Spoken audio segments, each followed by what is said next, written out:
The streets of Cincinnati, welcome to the jungle!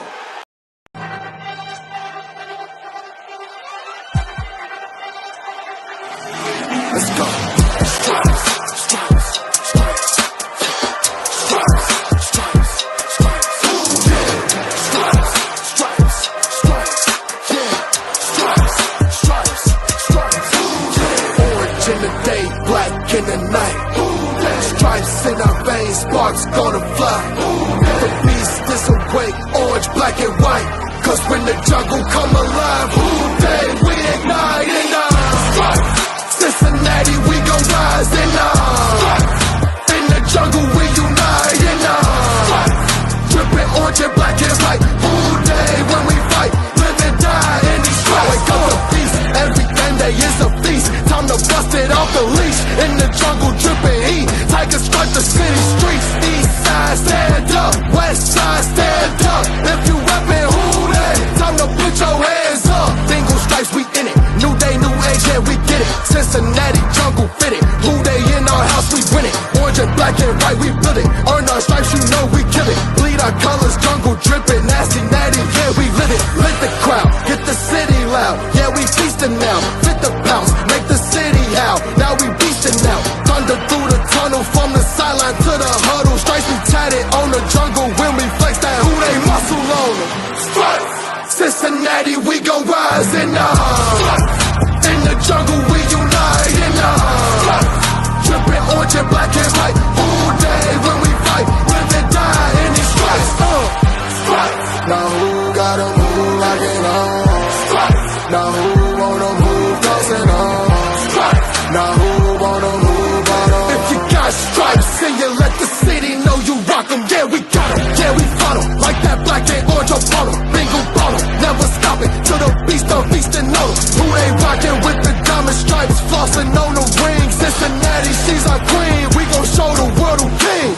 Orange in the day, black in the night. Stripes in our veins, sparks gonna fly. The beast is awake, orange, black and white. Cause when the jungle come alive, day we ignite and Cincinnati, we gon' rise and in the jungle we unite and dripping orange and black and white. Day when we fight, live and die in these stripes. Now who gotta move like it on? Now who wanna move crossing on? Now who wanna move on?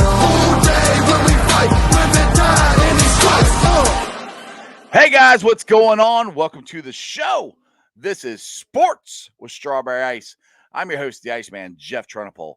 And as always, I'm bringing you sports from a West Side point of view right here in the great city of Cincinnati, Ohio, home of, as of right now, according to the AP, the number 2 team in college football. Now, tonight at 7 o'clock, we'll find out what the College Football Playoff Committee thinks. Let's get to that here in a minute. Now, do me a favor, if you found the show, hit that like and subscribe button. Smash that thumbs up. I'm up to 1,413 subscribers. That is awesome. I appreciate every single one of you guys. And if you have yet to subscribe to my channel and you're watching on Facebook or Twitter, please go to the YouTube channel Sports with Strawberry Ice. Hit the button for subscription. Hit the bell for the notifications. And every time I go live, you'll be notified. Also, exclusively in the YouTube chat, we're doing Super Chat. So if you'd like to make sure you get your comment read or support what I'm doing, please give me a Super Chat. I would greatly appreciate it. And as always, I'm coming to you live from the Ice Cave. And the Ice Cave is brought to you by T Properties. T Properties, quality housing for quality people. Check out their website at www.tpropertiesllc.com for all your rental property management needs and your rental needs. What's up to everybody in the chat? I see everybody's in there. The usuals, Crypt Keepers in there. Rob, Crown Up a Kid, Blackthorn, Titus. What's going on? Anthony Long. What's going on, guys? Brad Fuller. I think you're new. What's going on? At least you're not a normal one or a regular one. But anyway, I got an interview with 1530, ESPN's 1530.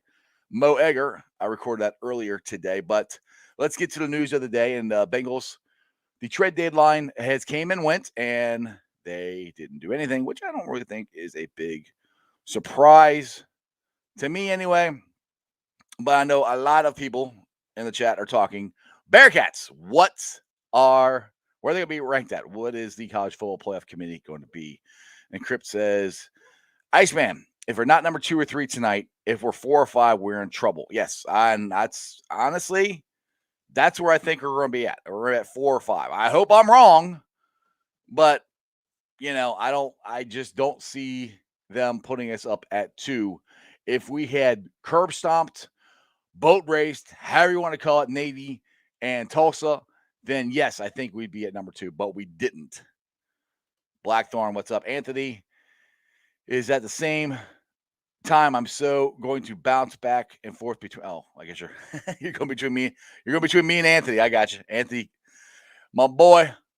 Anthony Kazenza, I guess, is on the show or on the air at the same time I am. So yeah, you guys can bounce back and forth, or just watch me and then you can watch him later, or vice versa. Titus, we shall be number 2 for the simple fact we beat Notre Dame. Not a committee should be looking at that.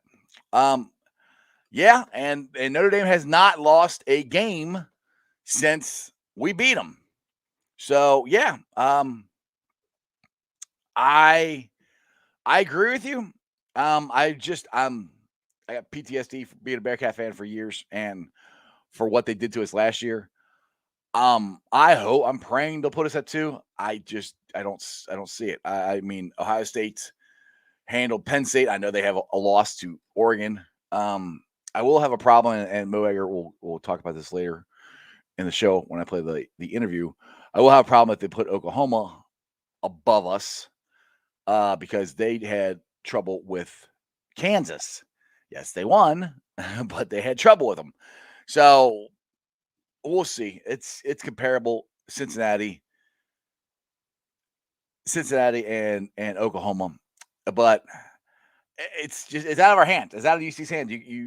They've done the best they can do, and we're all going to find out tonight where they go. So anyway, let's see here. Jago, try to get what's up. Houday, the performance on Sunday was boring. Yeah, not a very good performance, but like Bengals captain said yesterday, there are lots of Super Bowl champion teams that had games like that. It happens. So Japan Bengal, you think we'll be at 6? I don't know. I'm thinking, are you actually in Japan and watching the show? I 6, I could see that too. I'm hoping we're at least 4. I'm hoping we're 4. That's where I'm hoping we're 4, preparing for 5 or 6. I'll put it to you that way. That's the way I'm holding myself, bracing myself for what's going to happen, And if I'm wrong, hopefully I'm pleasantly surprised that we're 2. I don't think we're going to be 7 or 8. They're not going to screw us like that. We're not going to be down that far. Let's see here. Anthony Long, you had one here. The playoff standings will shock people. I think my Buckeyes should be 6. They could be.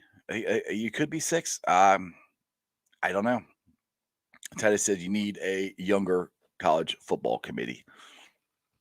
The question I'll have, and again, I'm not trying to steal everything Mo said in the interview, but I want to know the reasoning for where they're going to put the Bearcats. If the Bearcats are at 4 or 5, I want to know the reasoning. I want the guy who is the head of the committee to come on and answer these questions. And you have to listen to the interview. Mo has a very good point on that. So, all right. Anthony, I would be surprised if Oregon jumps. I mean, I think he said they jumps us. I wouldn't, unfortunately, because they're in the Pac-12. If we were in the Big 12, it wouldn't even be and we're 8-0, wouldn't even be a issue. Japan, Bengal, Georgia, Oklahoma, Alabama, Oregon State, and Ohio State. Oregon, Ohio State, and UC. You got Oklahoma at 2nd though? Are I don't see Oklahoma at 2nd. Yeah, I don't. If Oklahoma is 2nd, then there's something wrong. There is no way in hell Oklahoma should be 2nd, in my opinion. But we'll see. All right, guys, let's get to the interview. He is Mo Egger. He is from 700 WLW.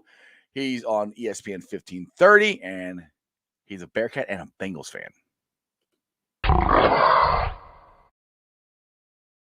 Hey, Mo, what's going on, man? How we doing, man? What's going on? Oh, not much. Just living a dream here in Cincinnati and trying to recover from that surprising Bengals loss yesterday. That's the best way I can put it. Yeah, when you're 10.5-point favorites, you're supposed to win. When you're up by 11 points in the fourth quarter, midway through, you're supposed to win. This was, coming off Baltimore. If I would have gone on the air at any point last week and said the Bengals are going to lose the game, I would have been laughed at more than I usually am. So yeah, it was surprising. It was disappointing. It was just discouraging. It wasn't devastating by any stretch, but yeah, that's a game going in. You're supposed to win. And if you watched it unfold, despite everything that went wrong, you're up 2 scores halfway through the fourth. You got to win that game. They didn't. Yeah, they were up by 11 points, I think, with over 7 minutes left to go. And then it all kind of fell apart. But I mean, I try to always look at everything with the positive spin on it. But so we were going into this 3-game road trip saying hopefully we'd win 2 out of 3, which we did. We thought maybe the 2 out of 3 was going to be Detroit and the Jets and not the Ravens, but it happened to be we beat the Ravens. So 2 out of 3 isn't bad. We're right about where I picked us. I mean, I had us going 11-5 is what my prediction was. I did that back when the schedule came out. So I mean, 2 wins on the road. I mean, it's hard to win in the NFL as it is. So yes, it sucked. I think the defense did not show up yesterday. It's just there were so many things, but the Bengals had chances to win it. It just didn't. And this is the 3rd loss with less than 3 points. So yeah, it sucks, but it is what it is, I guess. Yeah, it doesn't have to derail what you thought this team could accomplish this year. I think they're sitting at 5-3. They certainly have a very good chance to win the game on Sunday against Cleveland. I think all of us would take 6-3 at the bye. I think you're being fair though, if you look at any of the 3 games they lost and say, well, by the end of the year, which of those games was most for the taking, and could that loss be what keeps him out of the postseason or keeps him from winning the division, that sort of thing. The margin for error for this team is still pretty thin. And the game on Sunday, I think relative to the other 2 losses, the Bears game, they never led, and they just played so poorly on offense. The Packers game, I mean, we could talk about that game for an hour, but the game on Sunday against the Jets was won. And not just in the final 7 minutes or so. I felt like in real time, when they got the ball back after the Jets fumble at midfield late in the first half, they're up by 7. And I'm thinking, okay, bleed some clock here, score a touchdown. You get the ball to start the second half, score a touchdown there, game's over. And instead, during that stretch, they got outscored. The drive they had to end the first half stalled at the 3-yard line. They couldn't punch it in. They kicked the field goal. And then they give up a 67-yard touchdown drive to a guy making his first NFL start. And then after that, they don't score to start the second half. They punt from midfield, which I didn't agree with. And it just felt like right there was a moment where you went, okay, here's the quintessential let a bad team hang around moment. Instead of putting them away early and making them play from 3 scores down, now they're only 3 down. The Jets would kick a field goal and, from there, tie a game. Now, from there, Bengals did play okay, took a lead, and you're up 11 with 7.5 minutes to go, but that game could have been ended much earlier than it was, and that to me was the frustrating part, in large part because they've been good at closing out halves all year, and so you were being, I think, fair if you were assuming they were going to close the half well against the Jets, and as we saw on Sunday, that didn't happen. Right. Well, I thought it was kind of a curious call because he went for it on 4th down, Zach will talk about, early in the game, down there at the goal line, and we didn't get it. And I've always been a guy, I would rather have a coach go for it, because we had and I said this before my podcast, we had the years of Marvin. Marvin would never go for it. So I'm always for Zach going for it. But you just brought it up there. He didn't go for it in the second half there. And that's kind of curious. I'm like, I wonder, I don't understand the thinking there. If you're going to go for it down in the red zone, which I know it's closer field position, that if you lose, I understand field position, but it still wasn't that bad of a field position in the 4th down there to try to go for it in the second half. Like you said, if you convert it, you're up 3 scores, and the Bengals have actually been pretty good in the Zach Taylor era of converting on 4th downs. Yeah, no, I couldn't agree more. In fact, when they went for it early in the game inside the 5, I didn't like that decision. I didn't hate it. I mean, if you want coaches to be aggressive, sometimes they're going to make aggressive moves that you don't like. So, But to me, that's not a team that you have to chase points against. I would have been happy to go down 7-3. Let's play from there. But yeah, you also want some level of consistency. And at midfield against that team with where that game was, I would have been completely okay with going for it. And if you don't get it, play defense. Your defense has been, for the most part, a strong component all year long. So, yeah, I mean, again, that to me just flung the door wide open for the New York Jets. And, you don't have to score touchdowns on those 2 drives that we talked about, but you're already up 7, go up, 3 scores. And I think all of us would have felt pretty good. The Bengals were not done scoring. I don't think any of us would have felt like they were finished scoring. So make the Jets, with their offense structured the way it is, with the backup quarterback, make them play catch up. And again, it's cliche, but you let a bad team hang around, you get what you have coming. And for most of the afternoon, they let a bad team hang around. Yeah, exactly. And the scary part or for me was watching that defense Sunday. It was so reminiscent of what we saw last year. Guys running wide open right in the middle of the field, dinking and dunking all the way down the field, missed tackles. It was just that was our defense last year. That's where it's very curious. I'm very curious of why they missed so many tackles, why there were so many guys wide open, why the defense, Lou and Arumo, could not figure out how to get the linebackers there to cover the guys over the middle of the field. I mean, it was over and over and over again, and they let them come through like, all right, we're going to get a sack. Nope, it's a screen. And they throw it right overhead. They did it over and over and over. And again, I'm like, I could see this. I know they could see it. I'm like, I just find it very curious that they never fixed that. And that's a scary thing moving forward going into Cleveland this week.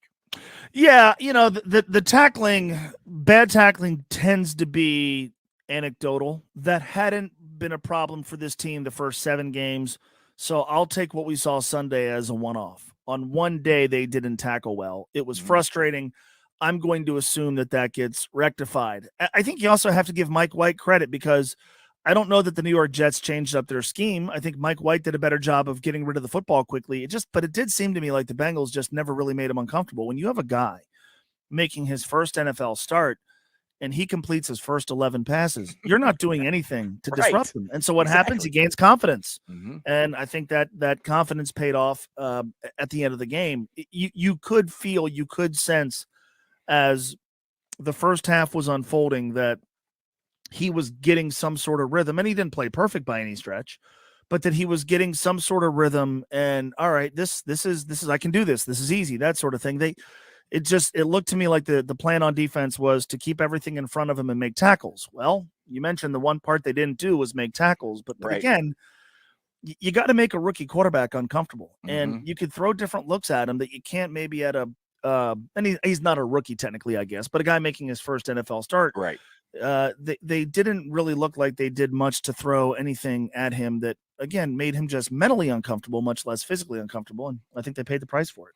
Yeah, exactly. Now, all that said, to me, the Bengals still had a chance to win it, and it came down to me, one play and one referee's call. I mean, to basically take the ball out of the Bengals' hands. One is Joe Burrow on that screen where he probably should have pump faked or maybe held on to it, took the sack, did something other than trying to throw the ball to a linebacker who's, jumping up to tip it. It's a great play by the Jets linebacker. You got to tip your hat to him.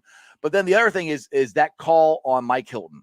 And I've watched it over and over and over again. And I still cannot see how he's supposed to tackle that guy without hitting him in the head. I mean, he's damn near on the ground as it is to get low enough to hit the guy. And you cannot physically get that low and get your head up. It just doesn't work. There's no way. It's a bad call. It's a terrible call. And the bad thing about it is that's third down. We stopped them. That takes the ball out of the Bengals' hands with a chance. I don't know if they go down and score. They may not. I have no idea. But the referee took that chance away from them. And I just wish they would make it reviewable or something. They got to do something about that so it doesn't change. A referee doesn't change the outcome of a game, which he may or may not have. We'll never know because we didn't get the ball back. Yeah, it was a bad call, and it's the byproduct of, I think, the understandable enforcement of player safety. And this is just how the league is legislated right now, right? I mean, anything that looks remotely like a helmet-to-helmet hit is probably going to be more heavily scrutinized than it was, early in the enforcement of the rule, if that makes sense. Yeah. But yeah, it was a bad call. It was a bad call, but they shouldn't have been in that situation. I agree with that too. I would have loved to have seen how the game would have unfolded because, yeah, I mean, it's not like the Jets were deep in Bengals territory. So if they punt the football away, all you need is 3. I mean, I would have trusted Joe Burrow in that situation, despite what happened with the interception. It was a bad call, but when you don't execute earlier in the game, you put yourself at the mercy of crazy things happening, and unfortunately, something crazy happened to the Bengals. Exactly. Now, moving on to Cleveland this week. Now, did the Jets give a blueprint to Cleveland of how to attack the Bengals here in the screen game and I call them the mid-level passes, the intermediate passes? I think, I was talking with my guy, Tony Pike, about that, and he said, I think there's something that other teams are going to be able to do in terms of being able to bat balls down at the line of scrimmage, because Joe had some of that. We've seen some of that a little bit here recently. I thought the Jets did a pretty good job of basically saying you're not going to beat us deep with Jamar Chase. So what's the counter to that? Zach Taylor and Brian Callahan and Joe Burrow have to figure that out. But, the defensive execution again was bad. And if it was bad against the Jets, if it's bad against the Browns, that game is going to be maybe closer than it should be. And perhaps Cleveland wins. This team has done a good job, though, this year of bouncing back. You've mentioned, 3 very close losses. People were ready to jump off the ship after the Bears game. They went to Pittsburgh, outplayed the Steelers. Right. Folks lost their mind after what happened against Green Bay, and to a degree, understandably so. They came back the following week and dominated Detroit, and then for the most part dominated Baltimore as well. And so I think they're going to be okay. I think they're going to win the game on Sunday. I think we're going to be very happy with them at 6-3. But if you lose on Sunday, it will feel like a lot of the goodwill that you built up, a lot of the equity that you built up will be spent before the bye. And I don't think that's where this team wants to be. And I think you would also be giving the Cleveland Browns new life instead of really, throwing a dagger into their AFC North chances and really their playoff chances as well. Yeah. If the Bengals can beat I call them the Clowns on my show. If the Bengals can beat the Clowns, then we're 3-0 in the division. I mean, and I'm not gonna say it wraps it up, but it's pretty damn hard to catch us there. But it could be done. But that's just a big win and a big step forward.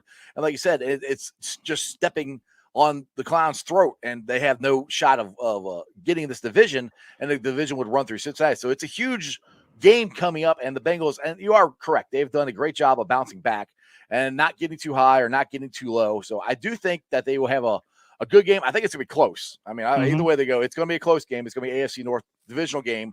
It's going to be a close game, but their defense cannot play like they did last week. They got to be able to tackle. And the thing is, too, is you said that they took Chase away from them.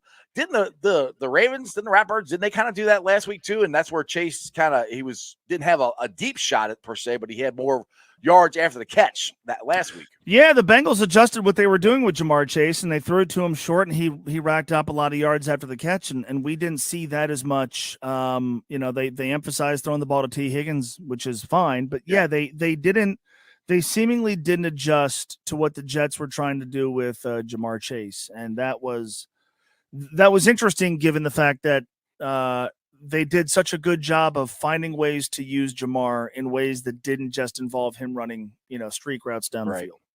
Yeah, and Zach, I give Zach Taylor credit. He's done an excellent job, I think, of second half adjustments.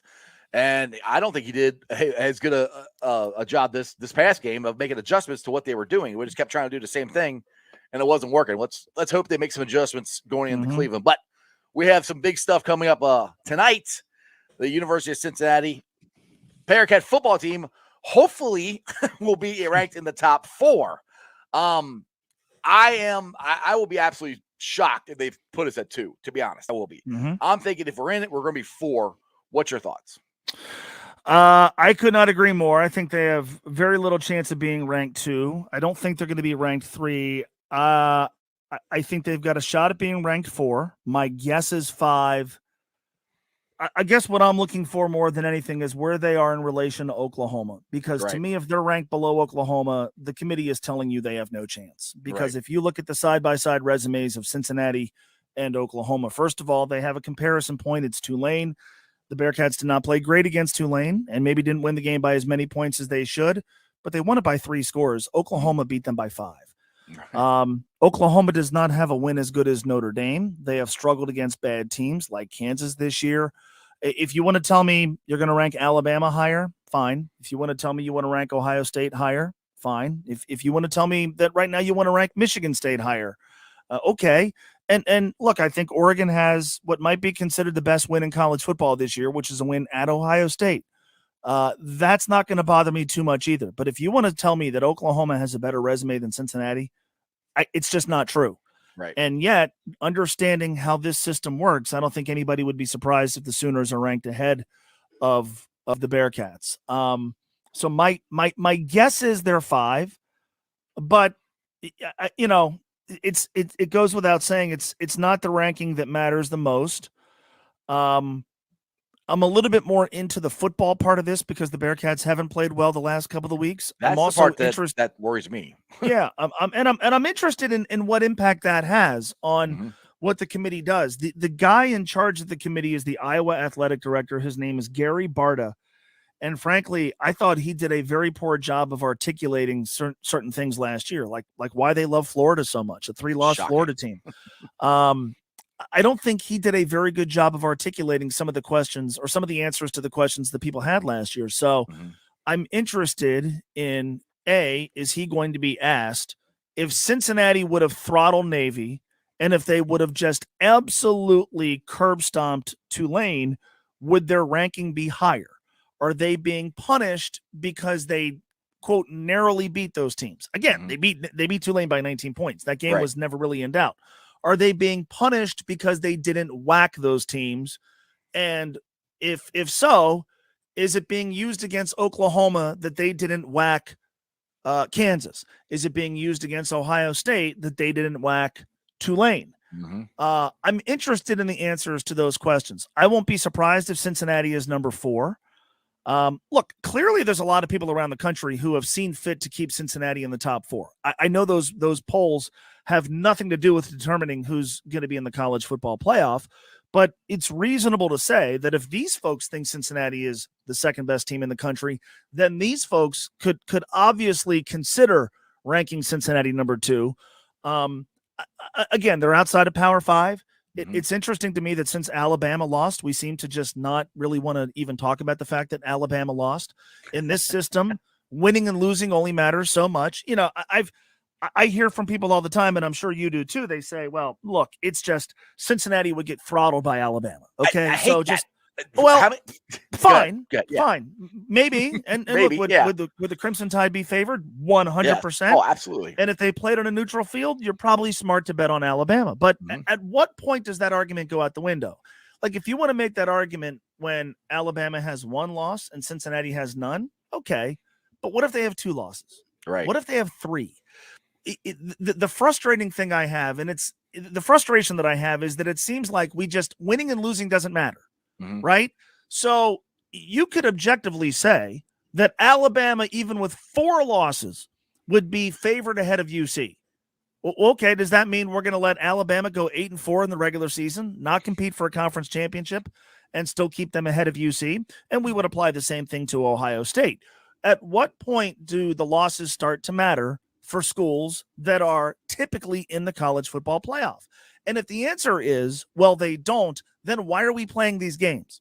Why don't we just ask Vegas who are the best 4 teams, who would be favored in all these, and let them? That's my frustration. Yeah. And it's less to do with the committee, quite frankly, and more with people who talk about this and they want to shoot down what UC did.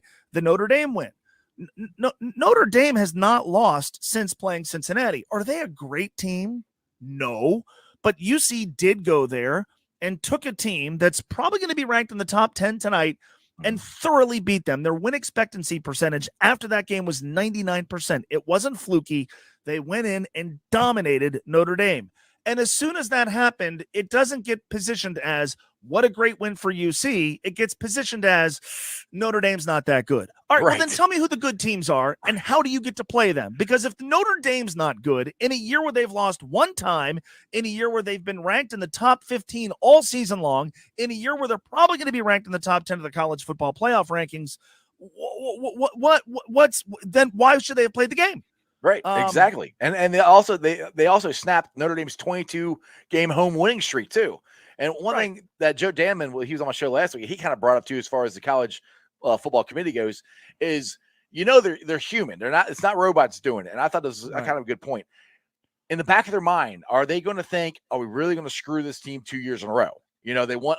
I know you're not supposed to count the stuff from last year, but in the back of their mind, they're going, this team was undefeated last year. They're undefeated this year. They've done everything that they were asked to do, except for curb stomp the last two teams, which they should have, but they didn't. Is that going to be a factor into it? It could be. I also think at some point they will sit down and look at, all right, let's say it's Cincinnati versus Michigan State, and they will have a discussion between those two teams who would win. Mm-hmm. And unfortunately, what I think is going to work against Cincinnati is every time they do that, the committee is going to say that the other team would win. And again, that's not to say that they're wrong, but that I think works against every Group of 5 school that could be even considered in this format. Well, my argument to that is something that you've brought up is how many. Let's say you go there and you get crushed. Okay, how many college football playoff games have we seen? And I got this from you, that these teams have gotten crushed. I mean, Alabama got crushed by Ohio State. Ohio State's gotten crushed. Clemson's gotten crushed. I mean, how many times have we seen very marginal games, where they just get destroyed? And that's one thing they're like, well, you guys are going to go there and get destroyed. I'm like, okay, it's not like that doesn't happen to the other ones that get in there. Why are you holding that against the Bearcats? Correct. Yeah. I mean, I hear that all the time. Well, if they got to the playoff, they would just get blown out. Well, okay. I mean, did they drop football at Oklahoma when Joe Burrow hung 63 on them? Did they drop football at Notre Dame when Clemson beat them as bad as they did? Did they drop football at Ohio State when they were shut out by Clemson, when they lost last year in the college football playoff title game decisively? No. I mean, give me a shot. Give me the lottery ticket. And if you don't cash the lottery ticket, that's okay. And if you do, it changes your program forever. But again, for me, for tonight, the only thing that would really bother me would be if they were ranked behind Oklahoma. And if they are, then just come out and say Cincinnati has no chance. We are not considering them. We are not putting them in the playoff. They're not legitimate contenders. Go have a great year, win your conference. We'll invite you to a New Year's Six bowl game and be happy with it. Aside from that, again, if you want to right now rank Oregon and Michigan State and Ohio State and Alabama ahead of Cincinnati, I don't have a major problem with it. But the Oklahoma State thing would bother me to no end. And then for those schools that do have one loss, I guess what I would be looking for and probably not getting would be some sort of assurance that if one of those teams ahead of Cincinnati lost again, that they would be docked for it. Because again, it feels like when we really start to separate teams, that winning and losing doesn't matter all that much. Alabama lost, and we don't even talk about it. Right. By the way, Alabama barely beat Florida. Mm-hmm. I mean, and we don't talk about it. And, Ohio State lost to a good Oregon team, and they did, put together a pretty good win against Penn State, although they didn't play great, couldn't score in the red zone. But they throttled teams. They dominated Indiana. And, comparison point, Cincinnati did not dominate Indiana, at least for the full 60. Ohio State did. But, the Alabama thing, and all due respect to that program and Nick Saban, as soon as they lost, it felt like it just got swept under the rug. They're still unequivocally, in a lot of people's eyes, they're number 2. Right. Okay. What if they lose to Auburn? What I keep asking this question. At what point does a school like Alabama or Ohio State or any number of these, elite blue bloods, if you will, at what point do they accumulate enough losses where you go, okay, we're giving Cincinnati the nod ahead of them? And from a lot of fans, I can't seem to get that answer. Right. Now, I'll put this scenario to you because this is the one that scares me. Let's just say UC would come down to the SEC championship, and UC is in the last 4. And it's Georgia and Alabama. And let's just say Alabama beats Georgia. My opinion, if that happens, UC's screwed because they're going to put Alabama and Georgia both in, which I think they would both deserve to be in. But then they're not going to leave, 2 out of the 3 rest of the Power 5 conferences out. That's my worst case scenario. I think we're screwed when it comes to that. That's where I've become a big Georgia fan. I don't want them to lose. Yes, but then what I would want to know is, let's say it's Georgia 1, Alabama 2, and Georgia beats them by a field goal. Are they going to knock Alabama out of the top 4 because they lost a close game to the team that's been most dominant in college football this year? Again, when does winning and losing matter? Right. Clearly, if Alabama were to go in the SEC title game and beat Georgia, they should be in, no issue with that. Georgia should be in, no issue with that. I agree wholeheartedly that they're not going to look at the other 4 conferences and say, well, okay, there's only one bid up left to you guys because we're giving one to Cincinnati. Right. But I'm more interested in the scenario of, again, let's say it's 31-28 Georgia wins with a kick at the gun, and Alabama's number 2 going into that game. Are we docking Alabama? Are we sliding them down 3 spots because they lost to the number 1 team in the country in a close game on a neutral field? Right. My guess is no. My guess is we're talking about not only a 2-loss Alabama team ahead of Cincinnati, but maybe a 2-loss Alabama team ahead of Oregon, maybe a 2-loss Alabama team ahead of Wake Forest, maybe a 2-loss Alabama team ahead of a 1-loss Big Ten team. It's not just Cincinnati. Again, especially in the SEC, and I get how great that conference is. There's just a different standard. Cincinnati has to blow everybody out, hammer everybody, win every single game, and hope. If you're Alabama, you have a margin for error that doesn't exist for almost anybody in college football. And again, I know I've asked it 12 times here already. It does beg the question, okay, how many games would a school like Alabama have to lose before you would say, okay, we are putting this unbeaten team over here ahead of you? And nobody seems to have that answer. That's a good question. I mean, I don't have an answer for you. That's for sure, because it's something that I don't think is going to be answered. And I'll put it this way. I think the answer is, if it's 1 loss or 2 losses, they're going to go in above us being the SEC number 1 or number 2 team, is my opinion. But anyway, we got some exciting stuff. I'll let you go here real quick. I thank you for coming on, but we got some really cool stuff happening this Sunday or Saturday for the first time ever.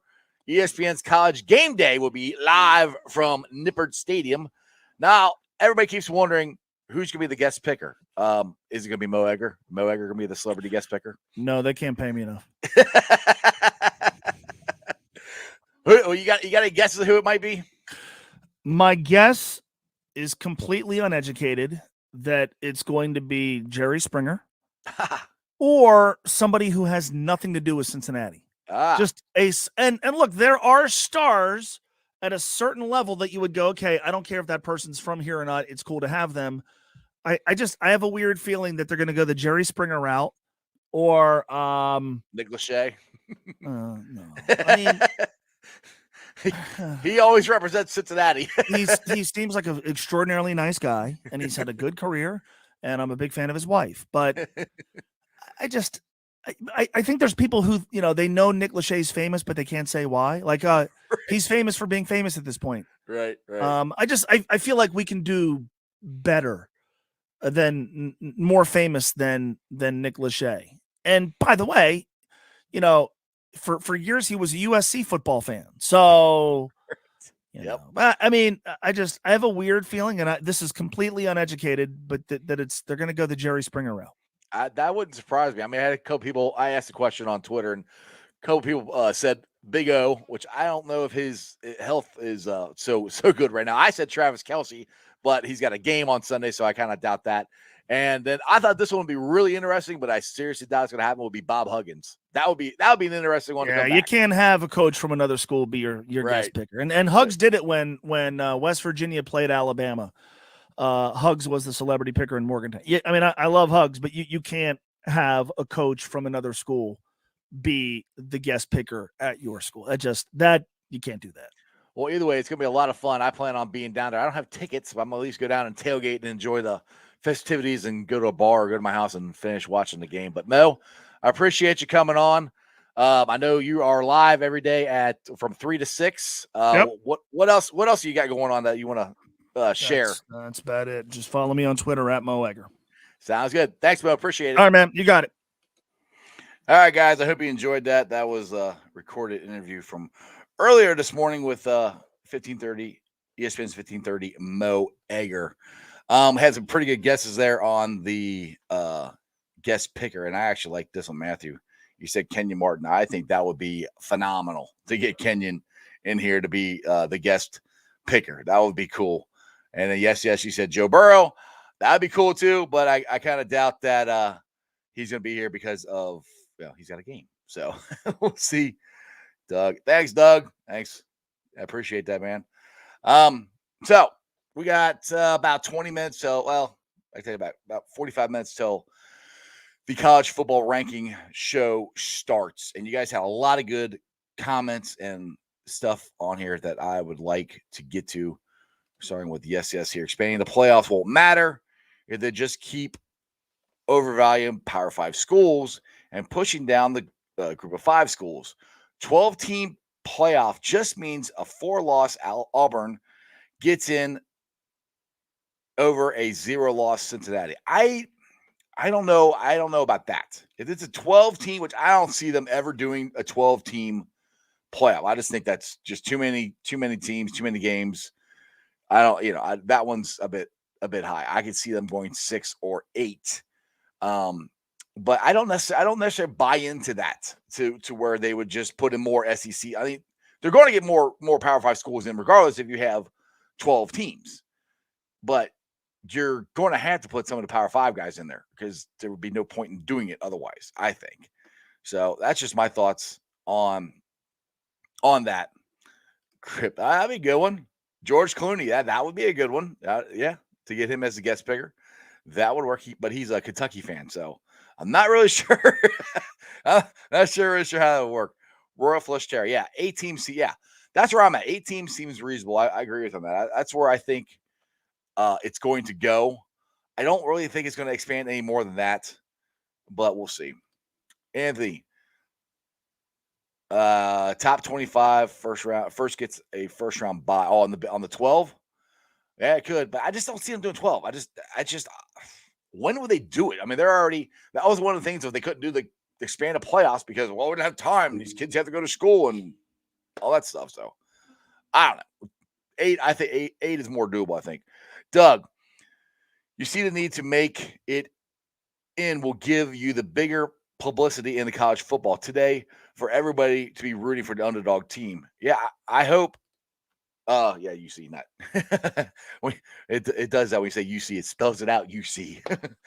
I hope they let us in. And I do agree that is a story. America, and somebody else said it in the comments while the interview was going, that America loves an underdog story.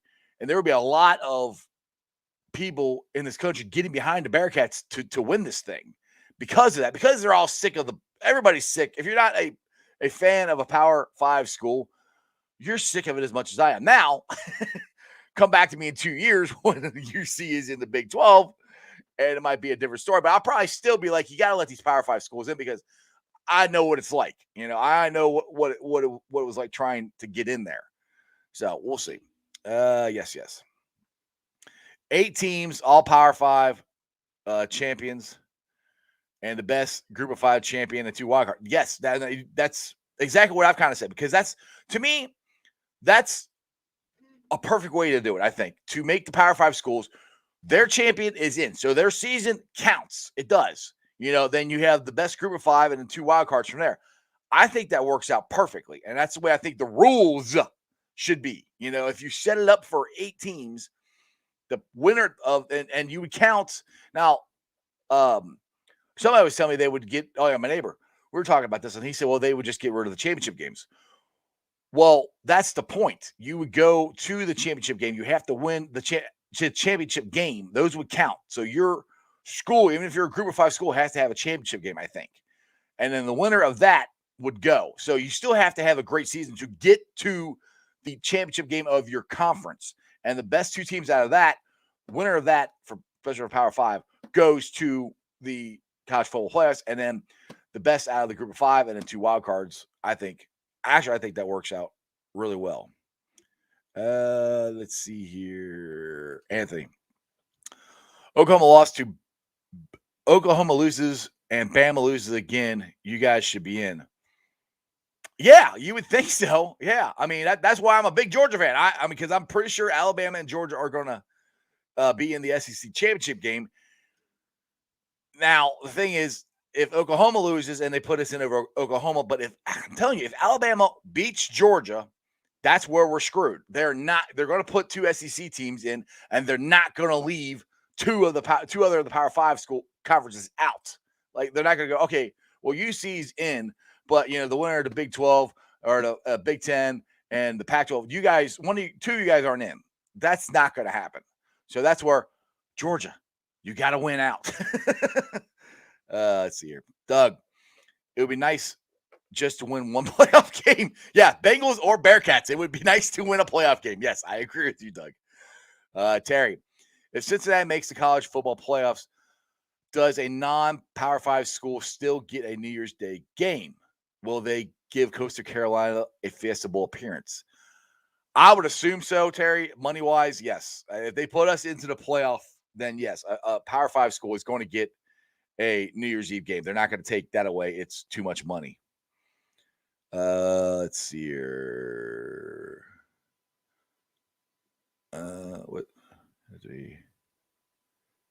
Let's go Terry here. Oklahoma will lose a game before the season ends. I thought they were going to lose to Kansas. Jack, you are new here, I think. Anyway, welcome to the show.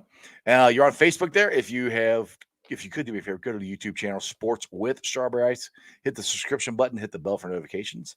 I would appreciate it. Would love to see UC get in, but I promise they will get screwed out of it, even though they deserve a shot. Jack, I'm with you the same way. And that's kind of where I would not be surprised if they put us at 4. If they put us at 4, if we go and we lay an egg against Tulsa or South Florida or one of these other teams that we should curb stomp, and we're at 4 in the college football playoffs, they're going to drop us. And that gives them an out to get us out. So if they put us at 4, to me, there's more pressure on the Bearcats to crush everybody, including SMU, to give them no reason. We've had 2 weeks where we gave them a reason that we didn't crush them. That's my comeback to everybody who is on SEC teams or Big Ten teams saying, well, our schedule is better. You're correct. Your schedule is better. But the pressure that the Bearcats have is the same that you guys have. Competition is not the same, but the pressure is, because UC not only has to win, they have to destroy everybody. That's where the compensation to me is the same. The competition is not, the pressure is. All right, let's see here. Anthony, Bama could lose. Auburn wins out, and they're in the conference championship game. Yeah, but I don't think Auburn, if that happens, Auburn's not getting in unless for some crazy. That's an interesting question. Just say Auburn gets in, and for some crazy reason they actually beat Georgia, which I don't think that'll actually happen. That's chaos right there. That is absolute chaos, because you're not going to put. I don't think they're going to put Auburn in. I still think they're going to put Georgia in, even if they lose. But in the back of their mind, could they put 2 of them in there because they beat Georgia? If that happens, I don't know. That's just an interesting thought. Yes. UC versus OSU in the playoffs would be one of the biggest games in state history. Abso-freaking-lutely. I would love it. And it would be awesome to have that happen. We have a shot. I mean, we have a shot. They both have to win out. But the thing is, though, for the Bearcats, if Ohio State wins out and Georgia wins out, or Georgia wins and they lose to I keep saying this, they lose to Alabama in that SEC championship game, that is going to screw Cincinnati. So they're not going to leave the Big Ten out. And then you got the Pac-12. Are they going to put us in over a Pac-12 or a Big 12? I don't know. Doug, just curious. Are we allowed to say curve stomp? Yeah, sure. You can say curve stomp.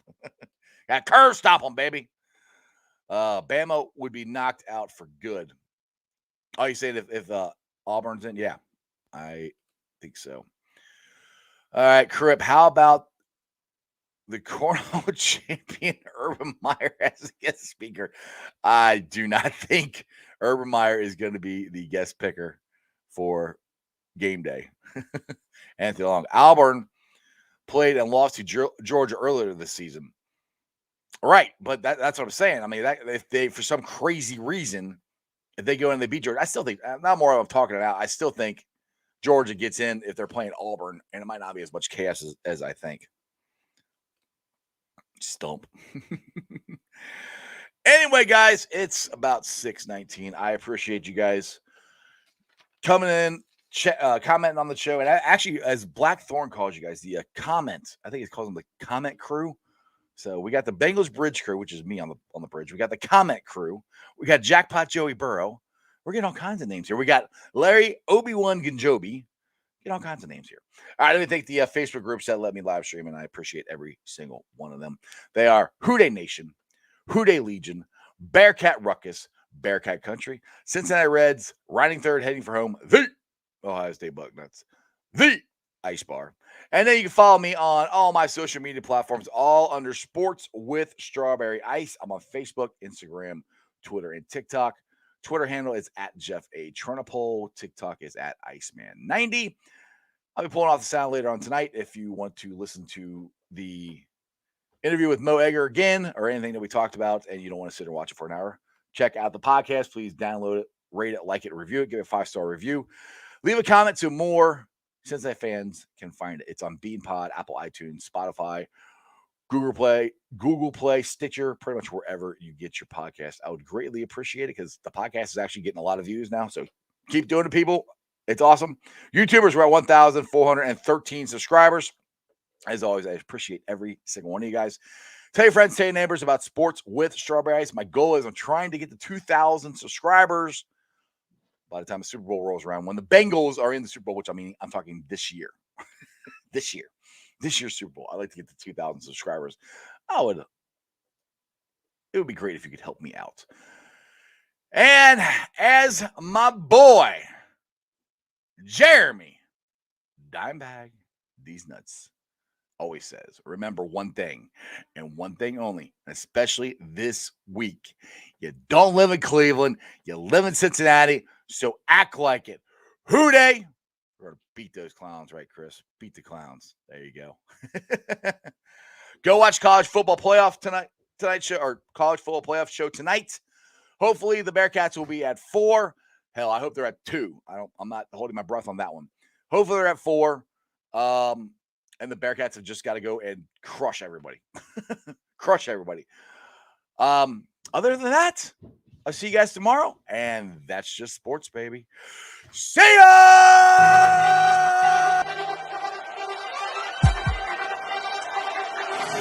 Let's go.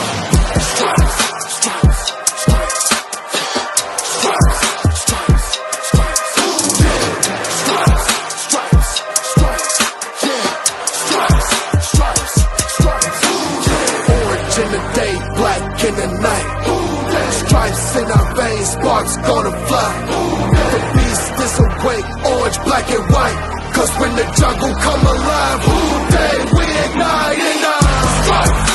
Cincinnati, we gon' rise and in the jungle we unite and dripping orange and black and white. Houday, when we fight, live and die in these stripes. Wake up the beast, every day is a feast. Time to bust it off the leash. In the jungle, dripping heat. Tigers strike the city streets. East side, stand up. West side, stand up. If you reppin' Houday, time to put your hands up. Bingo stripes, we in it. New day, new age, yeah, we get it. Cincinnati jungle fitted. Houday in our house, we win it. Orange and black and white, we build it. Earn our stripes, you know we kill it. Bleed our colors, jungle dripping. Nasty, natty, yeah, we live it. Lit the crowd, get the city loud. Yeah, we feasting now. Fit the pounds, make the city howl. Now we beastin' now. Thunder through the tunnel, from the sideline to the huddle. Stripes be tatted on the jungle when we flex that Houday muscle on them. Stripes, Cincinnati, we gon' rise and in the jungle we unite and dripping orange and black and white. Houday, when we fight, live and die in these stripes. Stripes. Now who gotta move like it on? Stripes. Now who wanna move crossing on? Stripes. Now who wanna move on? If you got stripes and you let the city know you rock 'em, yeah we got 'em, yeah we fought 'em. Like that black and orange upon 'em, bingo bought 'em, never stop it till the beast of feasting on 'em. Houday rockin' with the diamond stripes, flossing on the ring. Cincinnati, she's our queen, we gon' show the world who king. Orange in the day, black in the night. Stripes in our veins, sparks black and white.